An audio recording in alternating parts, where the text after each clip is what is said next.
Hello, my lovelies, and welcome to the Heartland Hot Dish podcast. This is where we come to the table and rediscover the connection and meaning to our food and culinary treasures of the Great Lakes region. Join us as we discover the traditions and stories woven into the fabric of the Heartland cuisine, from the iconic dishes that define the Midwest to the hidden gems waiting to be discovered. We'll take you on a mouth-watering journey through the diverse culinary landscape of the Great Lakes area. Get ready to indulge your senses and ignite your appetite as we explore the rich tapestry of flavors that make up the Heartland Hot Dish. All right, we're here in the wondrous Wisconsin Bratwurst today, right, Mr. Daniel? Yeah, right. We're going to do another hot dish deep dive. Yes, right? another hot dish deep dive. It feels like that's the right time to start that in the year. Yeah, well, the last one was so much fun too. Yes. It was delightful. We had some feelings about tater tots. And burgers and all types of special sauces. And then we just talked about Jell-O at some point. In the podcast, is what I remember. Thankfully, there was no Jell-O on my table this year. Okay, so today we're talking about the Wisconsin Bratwurst, and there is a casserole that goes with this, as you said. And Right. It's hard to call it the casserole because it really is a hot dish. Well, and Midwest living, Very famous. I have been on the cover of it. on the cover, right, which Midwest Living. are big bona fides here for being Midwestern, right? Yep. Right. So they were publishing a list of the hot dish and casseroles representing all the different states of the Midwest, and one of these recipes was this wondrous Wisconsin wurst from Appleton, Wisconsin. The hot dish was called the Cheesy Bratwurst Casserole. And it was right like the last one that we talked about. Very few ingredients. Do you know what I like best about this? Because What's that? I like that we're diving into the bratwurst, and it gives you the option of using Polish sausage straight away in the recipe. I found joy in that, just so you know. Yeah. Daniel. No, it's certainly a very interesting. Right, so it's called the Cheesy Bratwurst Casserole. Maybe we can have a link somewhere wherever Yeah. we put this. so Website that coming people ASAP can in your follow directions. along, right?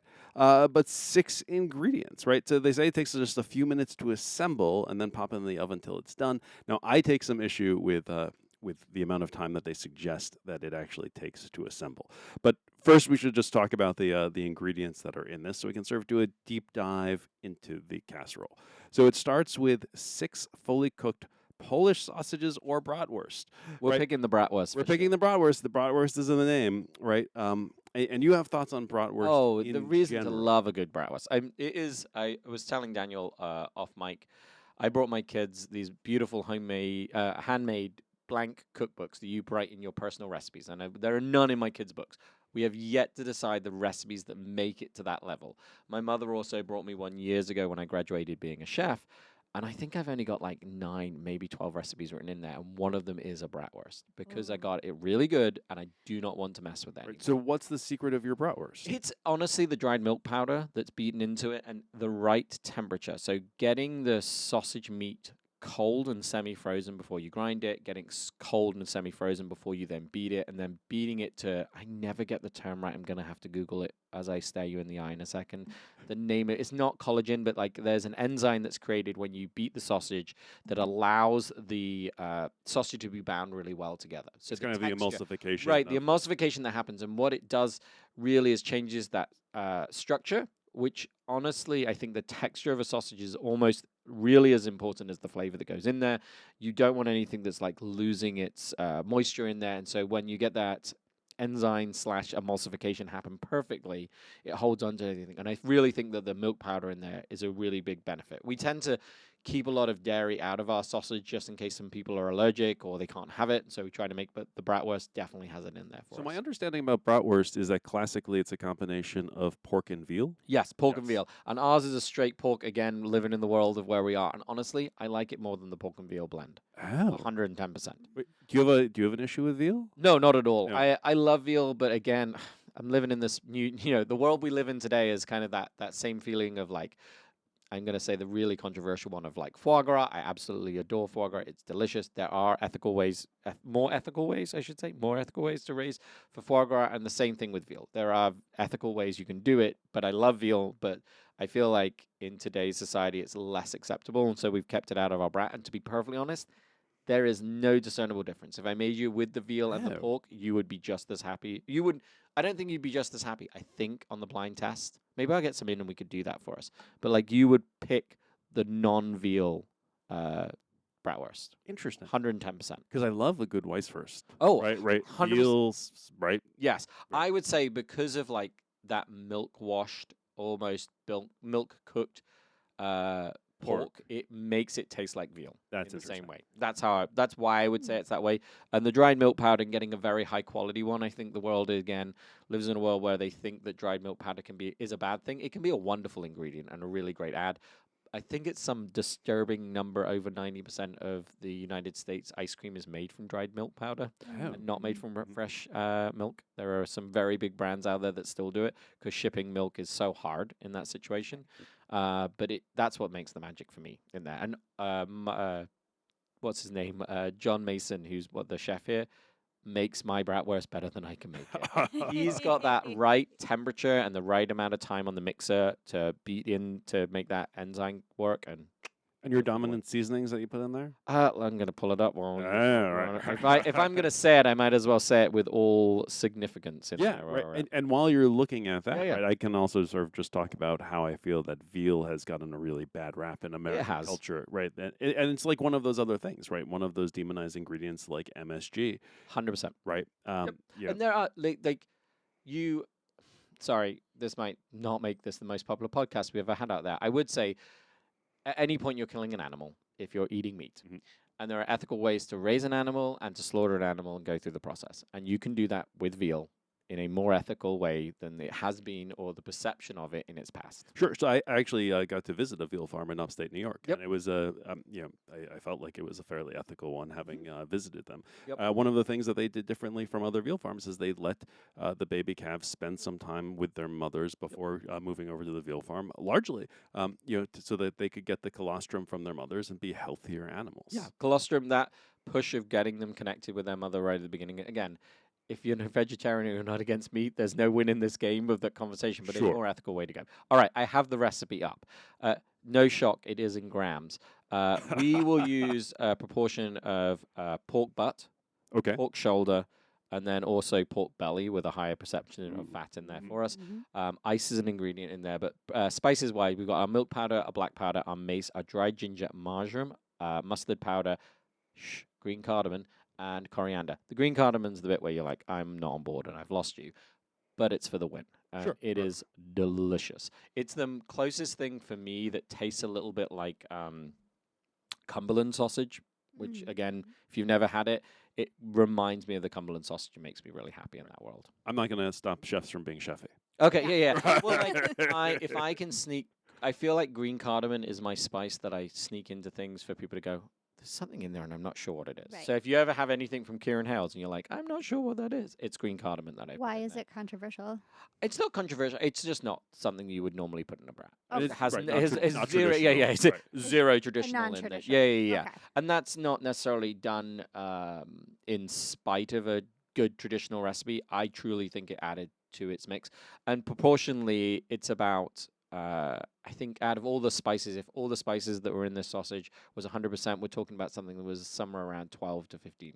Right. So most bratwursts that people will buy are already going to come cooked. 100%. When you make the bratwurst, they're obviously starting them raw. When you cook your bratwurst, how do you cook them? Sous vide. Okay. Yes. 100%. We sous vide at 145 degrees for about 7 hours.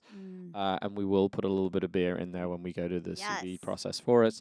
And then it's which beer, and then you can all wince at me while you all say this, but I like my Coors Light every day. I know, I got that look. Do you like it to drink or just to cook with? Yes. Oh dear God.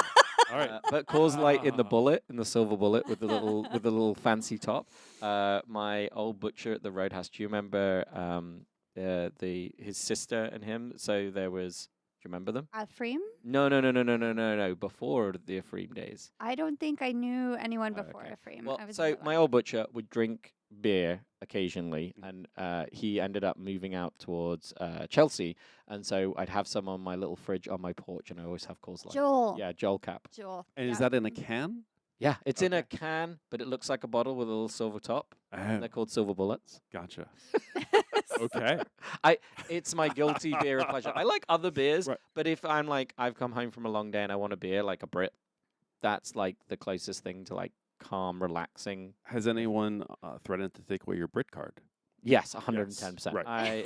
My man card's been taken, my Brit card's been taken. As long as they don't take my green card, I'm going to be just fine.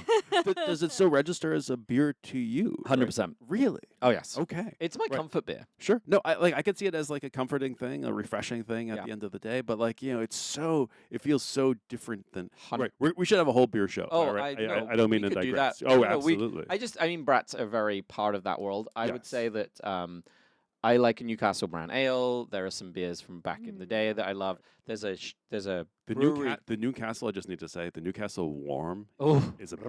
I know. so there's a the brewery in Kennebunkport in Maine called Shipyard. Mhm. There's other Shipyard breweries. Clearly, that name is not exclusive, but there's one in Kennebunkport, and they make a really good pumpkin seed ale that like blows my brain. Did I and tell you that never I get enough. tried it? Oh, Because I got really into the pumpkin spice yeah. after that particular episode. Yep. It was good. It was good. Yeah. Now it was bottled. I don't know if that's different. Like, do they can it too? no, they bottle it. I They think bottle it? all they do. Yeah, I've it still was got the tasty. pail from being there. I'm sorry. Yeah. Nice. Let's come back to the sausage. I think we're done with the sauce. So right, the first ingredient, of course, of the bratwurst casserole is going to be 6 fully cooked bratwurst. Yep. Right, easy, sliced into half-inch pieces. I You buy know. the bratwurst. You find one that you like. Is yours sold raw or cooked? You sell Cooked. We always sell them Cool. cooked. Fantastic. I was going to say that's the thing I feel like that people have struggled with sausage in general, especially in the US, about feeling they tend to overcook the sausage. It's not that big, but there's the intimidation of raw pork Oh, and yeah. not wanting to be there. And so it tends to get overcooked and gets the skin pierced and broken, and like it then gets mealy in that Blisters. way. So Yeah. I think when you sell someone something that's cooked that they just have to reheat hot is good. So Yeah. this recipe, having a cooked brat, happy days. Right. So right, and again, right, one of the things that we didn't mention today, but we mentioned the last time we did these hot dish deep dives, right, is that we have a tremendous amount of respect for these dishes, right? How a recipe may be written, on the other hand, is Oh, yes. I think, and our intent here is to look at these recipes, right, and to say, hey, here's something that people love, but we've got a couple of chefs in the room, and we say, hey, we might be able to improve upon this. Sometimes there's fluff, an unnecessary fluff, or a misstep in the order of the way you would cook things. Or even sometimes things that are not so clear that could be improved upon. So, for example, the next ingredient is 4 medium potatoes, cooked, peeled, and cubed. Everyone's brain falls out of their head when they say that. Like, what's Right. a medium potato? Right.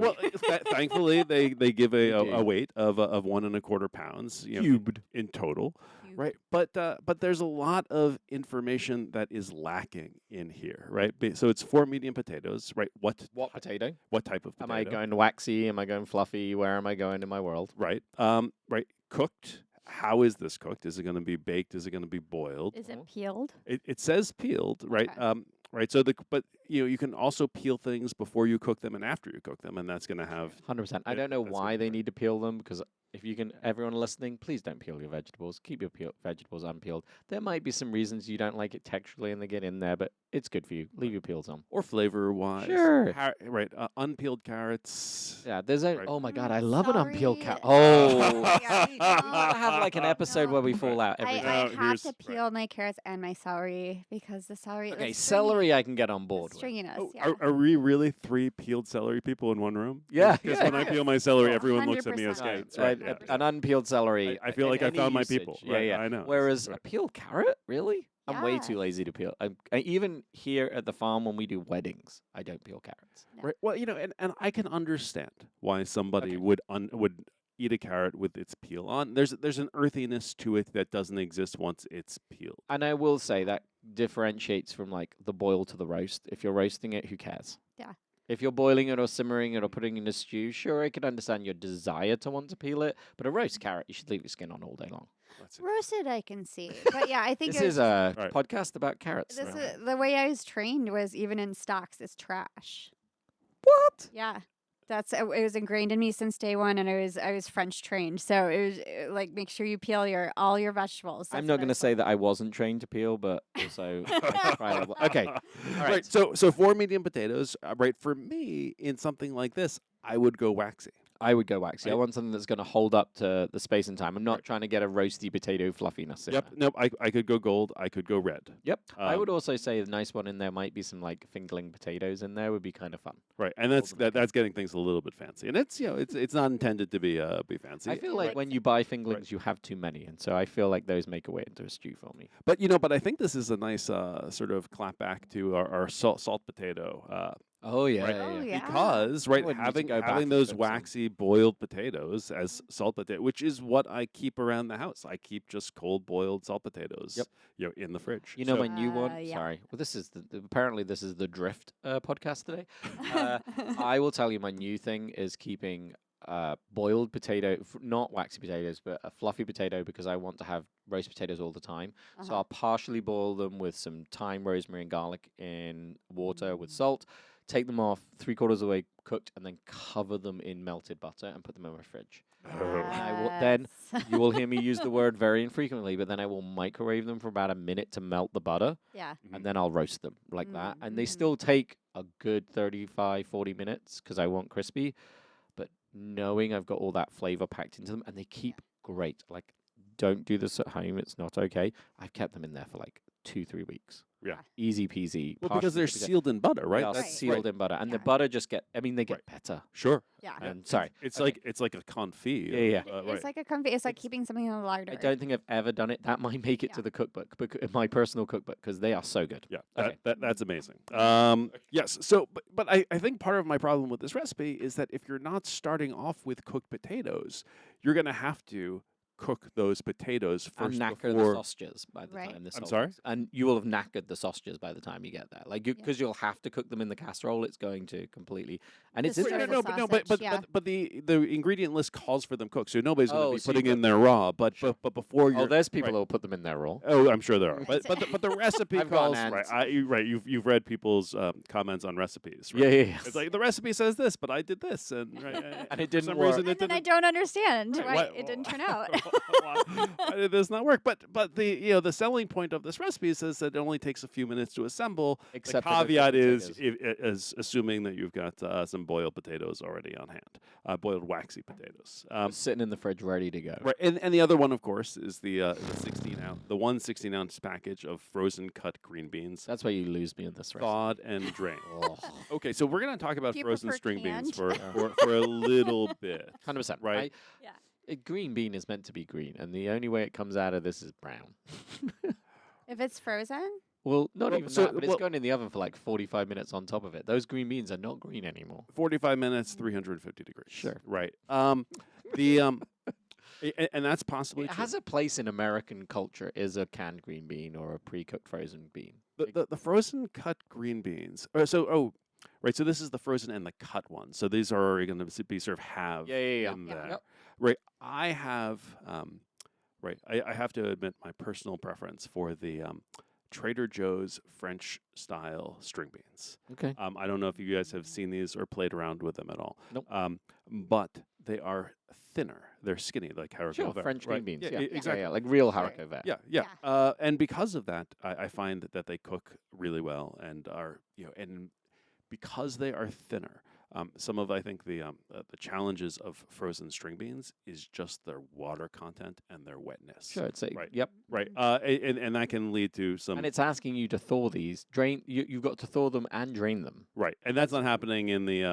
While you're not preparation busy time. cooking your potatoes, you can also be doing that. Right. So this does require some forethought, right? Like if you're going to be making this the next day, you can put these in the fridge in a colander, let them do their thing. right. Yes. Right. Whether or not you're going to choose the frozen cut green beans, or you're going to take a variation that I recommend with the Trader Joe's French ones. Mhm. I haven't found I did a whole thing with frozen string beans, and I was looking for the best frozen string beans and Okay. the ones that cooked up the best, and those ones were I've the ones never that, gone down that rabbit hole. But that you came can out just on top. run these under cold water. Oh, just to Just get rid of any of that flavor left. And now we just got some filler. I'll put some cardboard in my stew instead. I think it's for fiber Well. and then Yeah, a little bit of The nutrition, cardboard could right? be fibrous. Color. Then there's going to be a can of the mushroom soup. Oh, good old oh, Campbell's. specifically cream of Yeah, mushroom cream soup. of mushroom cream soup. of mushroom. It's got to be that cream of mushroom soup. Right. You do Campbell's. There's no commentary on that. Yeah, right? No, you no. stay with Right, Campbell's. it's classic, and it's classic for a reason. But I think this is another good reminder of folks about Campbell's cream of mushroom soup because it has one of our favorite ingredients in it. MSG. It does. Yeah. Well, I Yes. would also say that it doesn't say that because there are two you can buy. You can also buy the concentrate or you can buy the regular, and it is a little deceptive, and you could go the wrong way on that. Sure. Right. And it doesn't say. I think they probably intend the concentrate. I would assume they assume because Yes. you want with all the other things going, I would want that. Right. It the also condensed. it's then telling you to do cheddar of what cheddar? Shredded cheddar. Yeah, just any old shredded cheddar. Enjoy your day. Just it's already shredded. I guess I like the liberties you're allowed to take in entering this recipe. Yeah. It's leaving a Right. lot of doors open, right? Is it Kraft? Like, maybe. Stuff from Right. Kraft? Or but you can get some decent cheddar. There's no distinction that is here. The But- last one also brings me joy. well Sorry. Also, before we do the shredded cheddar cheese, right? Yes, you can buy it pre-shredded. But I have Cellulose. right. Exactly when you buy it pre-shredded, you're also getting some cellulose in there, Yep. which is fine. Sure. But One of my kids has grated cheese. It's in my house. It's rather ridiculous to pay for something you can just grate. Yeah. But also sometimes there are additional mold inhibitors that are put into shredded cheese packets too, right? And it's really not that hard to grate a cup of cheese. You have a box grater, get a nice chunk of. It's funny. My wife is cheese. terrified of the box grater in our house. Really? Has Oh, she yeah. shredded her fingertips? 100%. Right. Do you not have one I of have those seen men- gloves? Do you have No, I do not have a glove in my house. for your wife? No. You Maybe could I get should. one for your Maybe wife. I should. Right, that's right. I feel like everyone who's ever hurt themselves on a box grater has been like, I'm buying shredded cheddar forever now. But they have those cut-resistant They gloves. do. They do. right? I have one here. I No. should bring it home. See, right. Amazon, it's your friend. Right, and then the last one is a cup of chopped onion. You said that was your. I was just hope it's like a slap chopper. Somebody's got a slap chopper and they're using it. Oh, I don't own one, but if anyone ever brought me one, I would have joy in using it for a while. Like 2 presses, it's this dice. 2 more presses, it's this. I have some joy in a slap chopper. for real. I love that guy on the TV. Oh my God! I love the infomercial. I thought as a chef you would be horrified. Oh by no, I that, think it's right? great. Here, have some guac. 3 smashes. The thing that I was thinking about when I was reading about the chopped onion was thinking about folks who are just buying pre-chopped Ugh, onions yeah. at the market. It's got that slight okay. All right. Wh- Yeah. Well, it's got like that slightly more acidic, like it's almost fermented a little bit if it's been pre-chopped into Been that. pre-chopped, Yeah. Right, and again, right, it's not that hard to chop an onion. Again, let's come to my house and watch my wife use a knife. She might need Right. a slap chopper to make that happen. Maybe I should own a slap chopper. But I think this is a very good point about Today's episode sponsored by Slap Chopper. about people who are maybe intimidated to cook, or people who sort of think about cooking and think about ways that they can improve their cooking, or just the basic steps that they can do to sort of get more comfortable in the kitchen. Yeah. And for me, it's getting comfortable with knives, right? That get a knife, get a cutting board, and cut your food. I've always told my wife, like, if she's cutting an onion, I don't care how much waste you have. Put it off to the side. I'll use it. Cut until you feel safe, and then stop. Like, Right. don't ever try to use the max out. I can chop up the rest later on and be in a happy place. Oh, so fun question about how we all dice onions. Sure. I'm a peeler and a layer out. So 2 layers. So cut it in top tail. Very small, skinny. Take off your top tail. You do not need to take a lot to take a little bit of root on the top off. Sure. Yeah. Peeled. Mhm. Then cut into quarters. And then the quarters are peeled down into like 2 to 3 layers. So the outer layer is sometimes 3. The inner is 2. Mhm. And then you lay them down and you push that little arch. And if it lays flat, you're allowed to cube it into a rectangle. Then you're allowed to dice.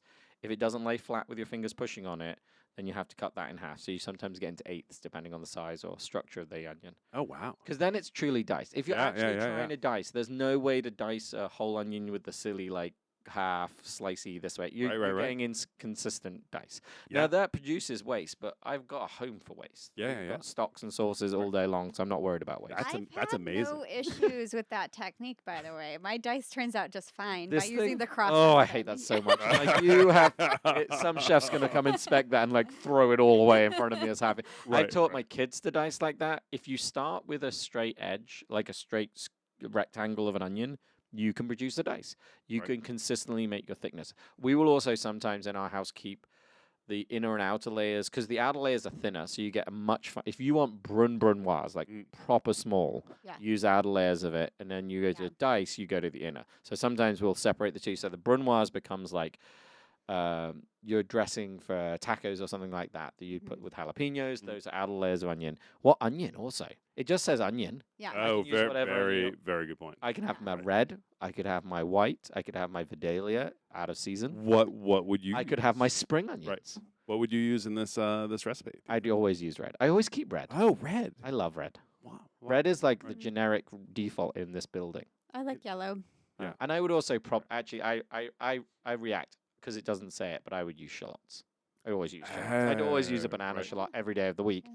If you can, listeners, use banana shallots. They're just better. They're just a better onion. Wait, tell me. In a Wait, is casserole? that different than regular shallots? The banana shallots are much longer Okay. Yeah. and they're more elongated. The reason you like banana shallot as a chef is it's easier to dice. There's more Sure. of it. Right. And yep. it's built better. The consistency of the layers between them are more consistent. The shallots you kind of get in America in general, like they look like small onions. Sure. Mhm. Yep. These are much longer and more consistent. They're thinner layers. I think it's a Belgian varietal, but it's everywhere. So you ask for banana shallots. They Yeah. aren't curved. They're just Right. I haven't like- seen them. oh. Right. Okay. I'm Some are coming here trying to tomorrow. think where we get them. I've seen Right, you them say in everywhere. person I've seen them somewhere. in Whole Foods, Yeah, but I like also haven't gone Whole shopping in Whole Foods Foods or for a while. Plum Yeah. probably would have them. Well, that's cool. I Sorry. learned something. I learned something new today. Markets. That's what I'm Right. saying. I'd also farmers probably markets. want to add some spring onions to this, Yeah. but we are now chefing it. Okay, sorry. Right. Continue. And that can be at the end. Right. So you spent 3 hours dicing and cooking your potatoes beforehand. You woke up the night before and defrosted and drained your beans. So now you've got 45 minutes and you can make this casserole. Right. But the easy part is you just take all these things together and you just mash them up. You put them in a 3-quart casserole, stir them all up, bake it covered in a 350-degree oven for 45 minutes. Mash them up. Well, you know, Not mash them, stir. But Did yeah, I say mix them mash? together. I'm I was sorry, surprised there was not a splash of beer in here. I thought wanted a the same splash of thing. beer. Yeah, I wanted a splash of beer because you have the cheese, you have the Yeah. brat, And there was We- no binder. so you And have the 2 out of Well, the 3. binder's the soup. I know, but like, Yeah. there's no. I guess it's probably then And the corn cheese. Is there cornstarch in? There's no corn. Oh, in cornstarch in the Soup? soup. That's a great question. There might be arrowroot or something in there. I bet there's or a some. roux. There's You know, gotta- there's quite a few of these recipes as I was looking. Well, for that's them it. that I call would have for said roux. I would have wanted Yeah. toasted flour or something here to Yeah. bind it together. Yeah. Totally good. 100%. But if the soup's got a little bit of, it's got to have something. Right. So the ingredients of the soup: water, mushrooms, vegetable oil, modified cornstarch, wheat There you go. flour, There you go. salt, The cream, cornstarch. whey, soy protein Cornstarch. concentrate, Okay. MSG, yeast extract, dry garlic, natural Yeah. flavorings. There you that's your thickener. Yep. Ooh, we should totally top this thing with some nutritional yeast. Ooh. That's how you fancy up this. How does that go again, Kieran? Brrr. Like you just put that on top and then you put that sucker back in the oven. I mean, it's gluten free, Yeah. right?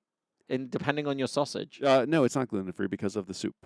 Yeah. it did have gluten in it. I had wheat. Oh, it Wheat, did have wheat. yeah. Well, then we should definitely do some flour in this then. At that point, Oh, a little bit of extra a flour. little toasty Get flour it? too. Oh, Like, right. do you have toasted flour always available in your In cupboard? my house? No. Do you? No, I just make it. Right. Years and years and Butter. years now, from the very first restaurant, we always had to have toasted flour, different levels of toasted flour, Oh. because then it would Sure. make your sauces more brown or not brown. It's your Right. gumbo-y kind of thing over here. Yeah. We always had that in French kitchens. You had to have the different, like, you had 5 different levels of toastiness of your The flour. white, the brown, the red. yeah, I know yeah, that. it was fun. I always have Bermonier in hand. Of course he does. Right. This is the man in a shirt and a sweater and looking all fancy over there. That man's going outside and getting in his Porsche and driving home in the snow. At any time. So just for the record, right? Like I put it in the dinner I cooked last night, which was a buffalo chicken pasta. Okay, well, then you So- can get back in his Toyota Camry and go over the Porsches out of the window now. Okay, so there's nothing to hate in it. No, There no. is a lot to like of the ingredients. I think the care and love in the bits of what you would pick a really good quality bratwurst. It doesn't. I guess it says half-inch pieces. It does say It does a half, half-inch so, pieces. Yeah. What were you thinking about that? Well, I was just thinking about like for us, we use natural skins. This is probably based around something that's got a processed skin, Sure. like a Synthetic. synthetic skin on the outside. So that won't break up as much. I'd rather have a bigger, chunkier bit. I'd probably want some inch pieces. For me, I like to enjoy that. Potatoes diced and the other things in there, I just would want. It needs some other flavor in there, and that's why I'd want the beer, just a little bit of beer. Mhm. Clearly, Coors Light. You can also sponsor us, Coors Light. Coors Light. I like it because it's How got about a nice, clean flavor that goes into it. Milwaukee's best. I don't think I've had a Milwaukee's best. Yeah. Do you- We're here in the Midwest, right? I know. You're gonna That's hear right, like. you're Do you know what my fancy- Colorado beer. Do you know what my fancy American beer is? This is turning into a beer episode, but I like it.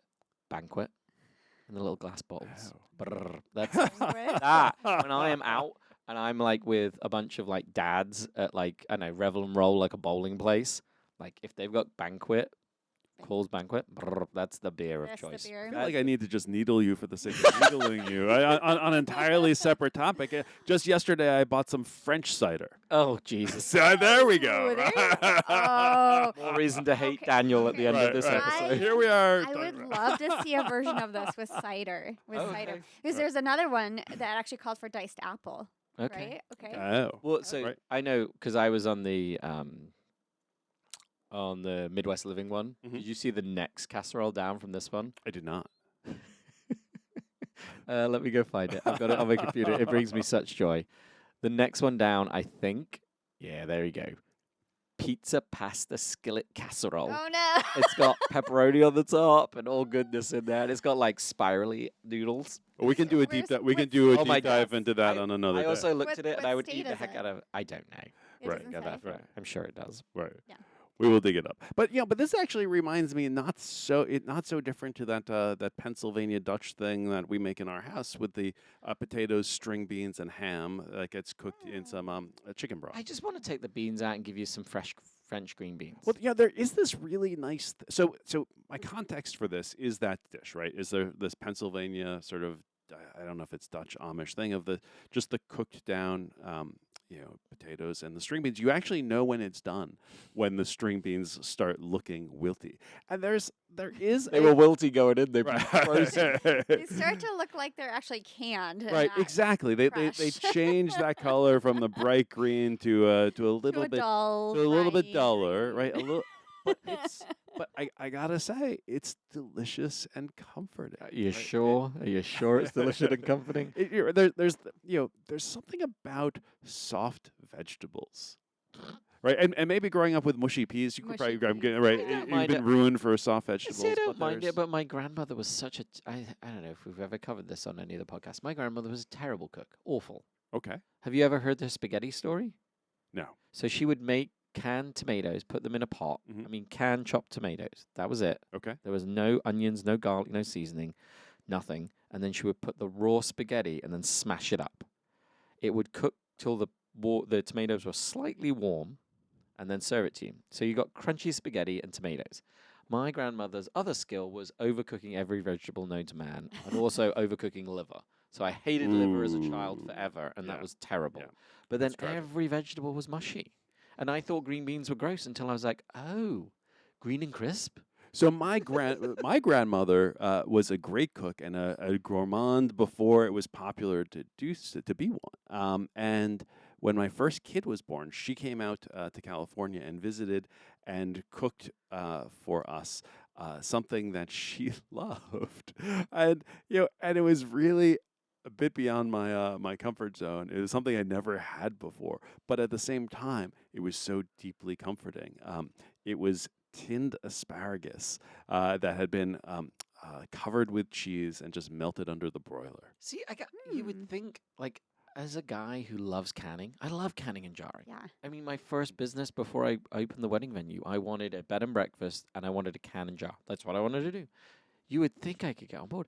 There is something over here about your guys' appreciation of like a canned vegetable or a frozen canned vegetable. Whereas in There's- the UK, everything yeah. was like came out the back garden. I think that's like the Second World War, grow your own veggies, survive. Whereas Right. you as the US, you had to ship this stuff all over everywhere, and so it had to get somewhat processed to get anywhere. Like wasn't Michigan green bean and asparagus central? I feel like they were the highest producer for a while. It wouldn't surprise me. wouldn't I'm pretty surprise sure me. we were Right. top of the list. Yeah. And so thus, like in California, before the California vegetable like rise, Boom. Right. stuff was coming from here and being shipped out. So it is canned and jarred. Yeah. And so I think a lot of like your grandparents and parents definitely grew up on that Yeah. world. I Sure. mean, there is still a And huge there's- canned vegetable shelf. Yeah, there's a time and a place I feel like for it in the culinary world. I know it Is gets a there? bad rap, like When your canned kid green gets beans, born, right? But like, Exhausted. is Just there wasn't my cook something for you. about like the brine, for example, in the green beans? I feel like in that flavor can contribute to a casserole. If that's something that your palate has developed like as growing up, and I don't think there's anything wrong with that. No, I don't think there's any. As the Brit, I just have so little muscle memory of that at all. Right? But it's Right. also, I need to say, right, it's also not just American, because Spain has a heritage of tinned vegetables too. 100%. Right. There are things like canned corn, and different things, and like pickled beets. And when you get into the pickled side of stuff, canning and jarring, I think it's the green beans that just kind of like Yeah. make me sad. Right. Okay, so And it's a very short season when you can get them. This for is sure. this The fresh is where I ones, yeah. have an issue, and I say this with all the love of my heart because I love my dad. I do, and he taught me a lot about cooking. But so green bean casserole, of course, being one of the biggest things that people do for holidays. And growing up, this is one of his favorite things to make. But he would mix frozen with canned, and it would drive me absolutely crazy. I know Kieron's face right now, Oh, right. so you can imagine. You can imagine just looking at I this. think I just got a migraine. It's coming out Okay. of the oven. So don't mix them. Don't mix them. Make a but, yeah, choice. make a choice and commit to it. But I think again, they just get a bad rap, and I don't think they have. I think there's some level of like, I'm fearful of sounding elitist and not wanting to use canned green beans. Maybe I'm going to go get some. Maybe I'm going to go get some and try to be on board. I think it's the thing, like the Thanksgiving green bean casserole is the most insane. It's the completely wrong time of the year for everything in that Sure. dish. Yeah, Right. yeah. And it makes not a blind bit of sense. But I guess it is a way that vegetable producers were able to collect the harvest, process it, have its value, and have a reduced price that you can have year round to have those vegetables. It's not a bad thing. I still personally think that frozen is better than tinned, Okay. right? Agreed. But I'm also not opposed What to would you said Trader Joe's is? Trader Joe's. Okay. I'm gonna go to Trader The French Joe's. ones, but I'm also not opposed to cooking the heck out of them so that they get all soft and And limp. they're the ones that are, there you go, string beans that are pre-cut in half. The haricot vert are not cut; they're just small and thin. Okay. Right. Because I was going to say, like, my wife will love this. Like, this is all Joni's family. When they listen to this, this is their kind of cooking. Right, Like, and their- I will their and vegetable I use. will share with you my technique off air for how to make these delicious at home. And if you've got a hood, even better. I definitely have a hood. You're not going to share with our audience? I feel like it's another episode. It's another another day. Right. episode. We could do an episode on some vegetable. Okay, so we've got this wonderful casserole. It's baked and mixed together, and then it's just thrown in the oven. It isn't even topped with extra cheese or anything. Like, it doesn't have like a. It says garnish with a few grinds of black pepper before serving. Oh, I forgot to mention that because that feels like the worst garnish ever. It's not really a garnish. No, it's exactly. seasoning. It's just Right, seasoning. yes. It doesn't Right, even yeah. suggest you should taste it and put salt on it. Right. I think this does not require any extra salt in it whatsoever. Although you never know because the potatoes have a wonderful way of sucking up salt. Yeah, but depending on where you got them, I guess you could probably. I bet they're out there. I bet there's frozen, pre-cooked diced potatoes. They probably exist out in the world. I can imagine, like, I would want to sprinkle some extra cheese on the top and bake this. I would imagine I would want bigger pieces of sausage in there, and I kind of I would want to thicken it. I'd even want to add, because if the cream of mushroom soup's in there, then I would probably, sorry, now I've chefed it, but like I'd want to add some porcini powder because if it's meant to be a little mushroomy, I want mushroomy flavor in there. Yeah. And then I'd probably want to add a little bit of heavy cream, or even my favorite ingredient, sour cream. We could add a little sour cream in there. That would jazz this sucker up for sure. I'm never going to say no to sour cream. Yeah, I'd like a little mix of sour cream into that. Would be pretty good. This feels like a very nice, like the day after kind of leftovers. You add the sausage into it. I had some green beans and some cooked potatoes from a dinner previously, and I can make this into a good casserole. How about sauerkraut? In this? Yeah. I mean, I want crispy sauerkraut. You ever fried sauerkraut, sauteed it, made it all crispy and burnt?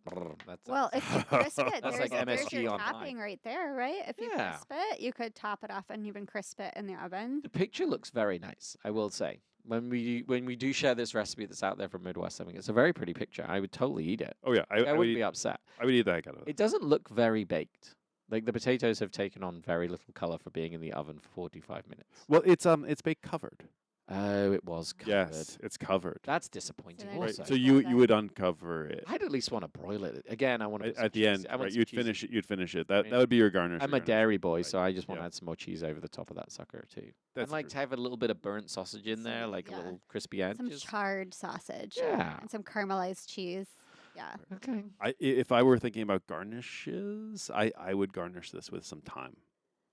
I Time would any be herb in here Yeah. would Yep. have been good. Yeah. Yep. Again, I mean, I love my trinity of thyme, rosemary, and bay leaf. I want that in everything, and I think I've told you all I grind it with salt to make my herb powders, which is Yeah. always a happy place.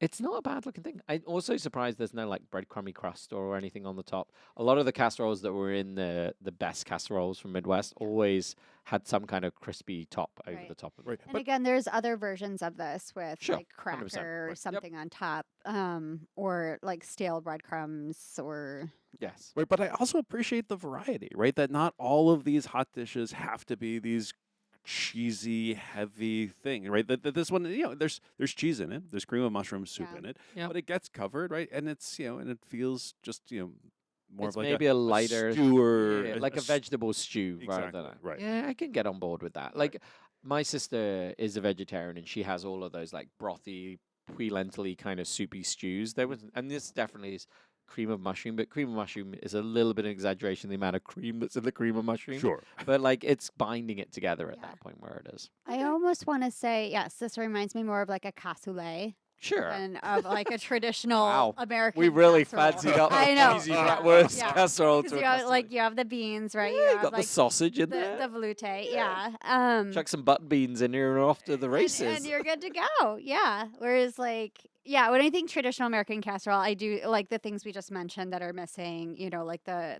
crumb, the layers, and then like I'm thinking pasta is typically something you're dumping in there, so I've just got to imagine, Yeah. like, it's not that I wouldn't make it. right. I'd eat it, 100%. Everyone in this room, I think, would eat this dish. I think my wife would pick around it because she doesn't like onion, but she'd eat everything else in there. But my kids would struggle with this. Oh, that's interesting. I don't know how my kids would ever eat this dish. And I don't mean that in a bad way. Whereas I want to make this because it's a nice big casserole dish that everyone could help and enjoy. It's the kind of thing you would take to, your holidays or family get together or just have for it. It's the kind of thing you'd bring over to somebody who's been sick. And here is a really nice casserole. But it's not a crowd pleaser as far as kids go. I mean, slightly overcooked mushy green beans is a hard sell. Mhm. Oh, well, they may Yeah. eat around the green beans and just go for the potatoes. My and the, kids don't right. eat around things. They They instantly reject the You're entire right. premise of the Right, dish if I right, see like, green. Things have come into contact with it. Yeah, I guess if you took the green beans out, my kids, at least Henry, my older kid, would definitely eat this. My younger kid might pick around some of it. Right, and I might be tempted to saute the onions in a pan before dumping them in before raw. Raw onion. That's- It's some again. It's out of convenience they did that, right? To not Right, make it seem like yes. more work. I Right. think that in the same 45 minutes. You could saute them. Now, if you've just chucked it all in the oven and walked away for 45 minutes, or if you're actively doing something, you could make this casserole a rock star party bus in 45 minutes by caramelizing Oh, the onions. Gotcha. There Right. is also no garlic in there. That's a very normal American thing. The garlic hasn't made its way into a lot of these casseroles. Leaving the garlic out. Yeah, the garlic. And again, Right. wanting those flavors, I do. hear what you just said. I get very set in my ways of like the flavor profiles. I enjoy the flavor profiles I want, and so I default. Everyone in this kitchen knows I love, Worcestershire sauce, thyme, rosemary, and garlic. You've got to have those things in everything. Yeah. But I don't mind the simplicity of it. I think that struggle of like the kids not eating some of it would be Right. a hard sell. I like the idea of the caramelized onions along with the brats. Yep. Yeah. I do. I will still stay a little splash of that Coors Light. Maybe Yeah. Coors Banquet if you're having a real fancy day. Caramelized onions, Milwaukee's best. What's Maybe a little what's your beer? sauerkraut. Oh, what's my beer? Yeah. The last beer that I had was the Jolly Pumpkin Bam beer. Okay. It's Have you had the Rioja one? The Prob- I like that. That's nice. The Rioja beer that they make at Smash. at the Jolly Jolly Pumpkin. Pumpkin. At the Jolly Yeah. Pumpkin. Yep. Right. All their beers have silly names. They do have some very silly names. I liked it because I also like Rioja wine, and I was Okay. like, oh, I'm gonna like this beer, and then I was like, oh, I do like this beer. It has nothing Right. to do with Rioja wine, but I do like this. It's delicious. Yes. What about your poor man's beer? Your Uh, everyday beer. I shouldn't say poor man's beer. But everyday beer. Yeah, there isn't really an everyday beer. Just because. Well, you were at a sporting event. You're at the big house, and you have to get a beer. You have Well, for a long time there was no beer at the big Sure, house. it's true. Right. Right. When I usually go for is something whatever is regional in the area. So when I went to see the Altoona Curve in Altoona, Pennsylvania, they had giant things of Yingling. That was great. Ooh, Yingling. Yeah.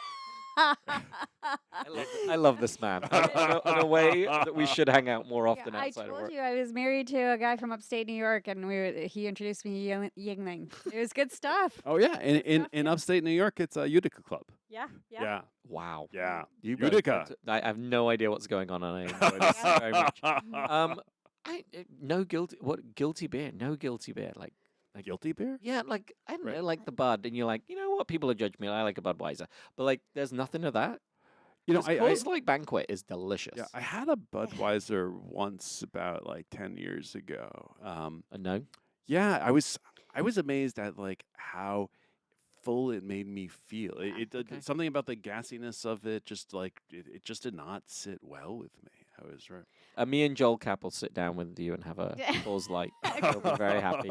It tastes very different in the silver can bottly thing. Yes, no, and I believe that, and I have a whole nother story about Michelob Light Ultra, right, which I'd be happy to share when we have our beer podcast. What beer would you have with this then? With our cheesy bratwurst casserole. Oh, I'd probably want to do something from Wisconsin. Wisconsin. I probably want to go local. And it's escaping me at the moment, but there is some beer that is in Wisconsin and Wisconsin only that people love that doesn't make it out of the state. Oh, we're getting a Google right now. Yeah. Google is helping right now. And that would be right. In fact, I've been meaning to take a trip to Wisconsin just to buy it. See, I'd want like a brown ale with this. A good brown ale. Some Right, brown yeah. ale, wherever it was. That would make Sprecher? Sprecher? A Sprecher beer? I don't know if I don't think that was it. No, right. well, they do distribute all around. But Gotcha, I'm yeah. just wondering if that would be a good pairing. So- Oh, I see. Yeah. Grumby Troll, No. Lake would- Louie. What do you think you would do with this casserole? Because I think the pre-cooked sausage, sure, that's relatively easy to get. The pre-cooked beans and defrosted or not, you could throw them in, not defrosted, and deal with the consequences. What would you do to replace the potatoes? Because that is real work. Like if you were trying to throw this together and do this quick and dirty and easy, what? Right. I still recommend having those potatoes boiled, Always cooked. always cooked in the fridge, right? I guess that's the answer to give to Tater those folks. Like, tots. right. Or like Come right, on. or like Marcy said, you do this, or maybe you had said it. You do this as leftovers after you had some other meal where you had potatoes. Yeah, cheesy guess- tater tots. well, I guess you could do this whole casserole minus the potato, and you could have potatoes your side into here as well. So, like, if you then were in your tater tot land, but you're all baker tater tots because you don't have deep fries, right? That's Yeah. correct. Right. But the Tater pot- tots should be right. deep I have an fried. air fryer. I feel like the Yeah, potatoes like are you don't have a central- fryer. I Right. don't, yeah, but no. Otherwise, yeah, they're getting. Just to be clear, an air fryer Baked. is just an oven. It is. It's a mini oven. But the potatoes are central to this dish. You can't do this without the potatoes. All If you right. don't have the potatoes, you're making a different casserole. So you need to commit. I do think you are right. But always having some cooked potatoes is a good thing because I've turned them into potato and leek soup at home. I've turned them into the breakfast potatoes of a hash, and Yeah. then being able to have them as the main protein. I mean, that as a main starch first. What if you did like leftover mashed potatoes and almost made like a shepherd's pie out of it and like topped it? Daniel's topped it about off? to step in with a whip right now. Yeah. We're done. There are lots of other hot dishes and casseroles that you could make that are not this one with mashed potatoes. That would be lovely. You're right. I don't. It's I think interesting. it would go well with the brats. Other than the brats that's in here, again, it's kind of fascinating. They didn't say you should really be using this cheese from Wisconsin. You should really be using this beer. It's also fascinating that they didn't say you should actually be using brats. Sure, I do like that they went straight to like, you you should could use a be Polish using- sausage. You should be using aged Hooks cheddar cheese. Ooh, I do like an aged. Yes, yeah, and then you can toughen while your mashed potatoes on top of the casserole. I feel like we've had this conversation before, you guys. I'm feeling a little like deja vu right now. It does say like cheesy bratwurst casserole, and it feels like there's not enough cheese in it too. It's there like has one to be more cup. cheese. I would probably double that cheese. And again, Yeah. that's one. Right. Because if you're selling me it's called a cheesy bratwurst casserole, I'm expecting cheese Sure. everywhere. Right. Again, in no topped either. I'd have to top it for cheesy bratwurst casserole. Yeah. Right. I mean, if we're thinking about using our imaginations about what a cheesy bratwurst casserole might be, then I think having the bratwurst in a creamy cheesy sauce and then covered with your mashed potatoes that have the cheese already in them, cheesy mashed potatoes, and then covered with like another layer of cheese on top and Creamy bruleed. Then have French fried onions sprinkled on the top. Sure. Yeah. Why not? Creamy cheese. Wow, we've Right. broken Daniel. He's broken down Yeah. to allow us to do Right. anything. And a little bit of fresh thyme. That's your fancy bring back. That's right. Marjoram. Finished with a nice aged balsamic. Just drizzle. I mean, it would be good. A little bit of acidity in there would be lovely. Sure. Okay. Well, we're at the end of our cheesy bratwurst casserole. I will link, at least in the comments, maybe I'll go make a comment on our Spotify account right now when this gets posted, the link to the wonderful article by Midwest Living, and then it'll link you to the recipes in there. Mhm. There's some real fun ones in there. There's like a cornbread crumb on the top of one of their casseroles, which I really Mm. liked. And I imagine we'll be talking about some more Yeah, of these in depth down the road. But what I would like people to know, or to ask them to do, just sort of one takeaway, is There are 3,000 plus people listening to these now, Daniel. that's amazing. I know. So hopefully at least one of them will make this at home and let us know what you think. Oh, we should have a hashtag somewhere. We need to get our socials up. We need to get our Yeah, socials that- up so we can hashtag and then you guys can I tell would be us. fascinated That's to see what Marcy. this is. Yeah, that is Marcy's job. Right? But wouldn't it be fun to see people's homemade versions of Oh, this or their absolutely. Yes, variation? 100%. Absolutely. And then they could, if we had socials, they could tag us and we could see it. Yeah. Oh, that yeah, sounds yeah. great. We could have Yeah, we should do hashtag that. this. And then, yes, we should. I think that's its purpose. Make I won't say sure- TikTok because it might go away in a hot minute. Yeah. Make sure you make sure you do a video of it. Make sure you wear your wedge cheese hat to Oh. represent Wisconsin, or your Green Bay T-shirt or whatever it is. I was at a doctor's office and the doctor was wearing a Green Bay Packers shirt. I'm like, you are a brave person in the state of Michigan right now. Okay, we will get this up. I do like the idea of a hashtag. Maybe I'll get one up there, at least hashtag, and I can look for it on my personal socials while we wait. Yeah, that's true. We could do And that. I did find the beer, New Glarus. New Glarus. New New Glarus. Glarus. That one did pop up. That There we does go. sound You fancy. guys, Is it listen. fancy? Or is that, it sounds I think it's only fancy because people outside of Wisconsin really want it because they can't get it. You guys, listen. I just found a recipe for a cheesy sausage casserole that calls for Velveeta. Yeah. Oh. Yes.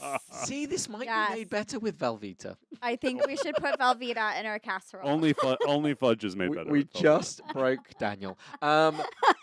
Interesting. I was wondering what this would look like inside a meat pie. I was thinking that right now because we're about to Ooh, go a to meat pie and pie. mash season. Yeah, there you I go. guess we could pick maybe next year. I won't be able to do it this year because our menu's up, but we could pick a hot dish meat pie. Oh, Like the best Yeah. of the best, because Yeah. there's nothing wrong with that. That'd Yeah. be kind of fun. that'd be Yeah. a lot of fun. Okay, that being said, I think we have exceeded our time with these lovely folks. Very good. Talking about our cheesy bratwurst casserole. Join us on our next podcast, and we'll see you real soon. Thank you so much, my lovelies, for tuning in and listening to today's episode of the Heartland Hot Dish podcast. Hit that like button, subscribe, and leave us a review. Your feedback helps us grow and reach more listeners just like you. Until next time, keep savoring the flavors of the Heartland and sharing the love for this vibrant community. Take care and stay connected.